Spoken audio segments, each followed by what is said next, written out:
হচ্ছে সেরকম একটা রেয়ার ছেলে, স্টার, বিগ স্টার, সঙ্গে সঙ্গে শত্রু করার সঙ্গে সঙ্গে স্টার হয়ে যায়। পুলিশ ও পুলিশ আজও বাঙালির মনের মণিকোঠায় উজ্জ্বল। শত্রু সিনেমার এই সংলাপটি, এই সিনেমার ছোট্ট ছেলেটির মুখে যেই সংলাপ শুনতে বেশ পছন্দ করেন দর্শকরা। শত্রু সিনেমায় এই ছেলেটির চরিত্রে অভিনয় করেছিলেন মাস্টার তাপু। তৎকালীন খুবই অভিনেতা মাস্টার তাপুর রঞ্জিত মল্লিককে উদ্দেশ্য করে বলা সংলাপ পুলিশ ও পুলিশ সংলাপটি যেন স্বর্ণযুগের অন্যতম বিখ্যাত সংলাপগুলোর মধ্যে অন্যতম। একসময় তিনি ছিলেন স্টার, কিন্তু তারপর কোথায় হারিয়ে গেলেন মাস্টার তাপু? আজকে তাকে টেলিভিশনে দেখা যায় না, কোনো অ্যাড ভিডিওতে দেখা যায় না, সোশ্যাল মিডিয়াতে দেখা যায় না। তাহলে কোথায় কিভাবে তিনি হারিয়ে গেলেন? একসময় চিরঞ্জিত চক্রবর্তীর সঙ্গে কাজ করেছেন তিনি, টলি সুপারস্টার চিরঞ্জিত চক্রবর্তীর পরিচালনায় কাজ করেছিলেন তিনি।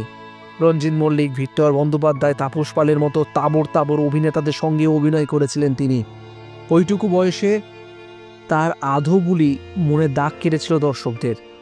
তবে আর দেখা যায় না তাকে কোনোভাবেই, কোনো সোশ্যাল মিডিয়া প্ল্যাটফর্ম হোক, কিংবা টিভি সিরিয়াল হোক, কিংবা ফিল্মে হোক। বর্তমানে টলিউডে আর অস্তিত্বই নেই মাস্টার টাপুর। তবে তার জনপ্রিয়তা এখনও শীর্ষে। মানুষ কিন্তু এখনও তার অভিনয়কে ভুলতে পারেনি। হঠাৎ করে বাংলা সিনেমা জগৎ থেকে হারিয়ে গেলেন সুপারস্টার মাস্টার টাপু। লাইমলাইট থেকে অনেক দূরে বিভিন্ন পেশায় যুক্ত হয়েছিলেন তিনি। সেন্ট জেভিয়ার্সে পড়াতেন সুপারস্টার।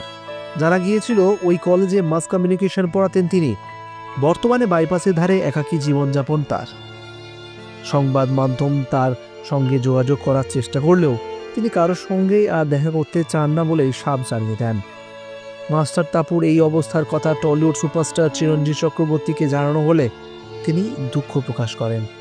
অভিনেতা জানান, তিনি অনেক দিন ধরে তাপুর খোঁজ করছিলেন, কিন্তু এতদিন তিনি অভিনেতার যে ছবি দেখলেন তা দেখে প্রচণ্ড কষ্ট হচ্ছে তার। অভিনেতা বলেন, তাপু ছিলেন সুপারস্টার, তিনি নাকি জন্মগত অভিনেতা। চিরঞ্জিত চক্রবর্তীর কথায় শত্রু সিনেমার পর সুপারস্টার হয়ে গিয়েছিলেন মাস্টার তাপু। সেই সুপারস্টার নামটাই হয়তো তার কাছে এখন অভিশাপ হয়ে দাঁড়িয়েছে। মাস্টার তাপুর সঙ্গে কাজ করার দিনগুলোর কথা স্মরণ করে অভিনেতা বলেন, একসময় তাপুর সঙ্গে জমিয়ে গল্প করতাম। তাপু এমন একটি ছেলে ছিল যাকে একবার বললেই হুবহু সেই সংলাপ সহ চরিত্রটি নিখুঁতভাবে পর্দায় ফুটিয়ে তুলতে পারতেন। তাই তার এই অকস্মাৎ হারিয়ে যাওয়াটা মেনে নিতে পারছেন না কেউই। চিরঞ্জিত এখন আবারও মাস্টার তাপুর সঙ্গে দেখা করার ইচ্ছা প্রকাশ করেছেন। প্রয়োজনে তার পাশে থাকবেন বলেও জানিয়েছেন এই টলিউড অভিনেতা।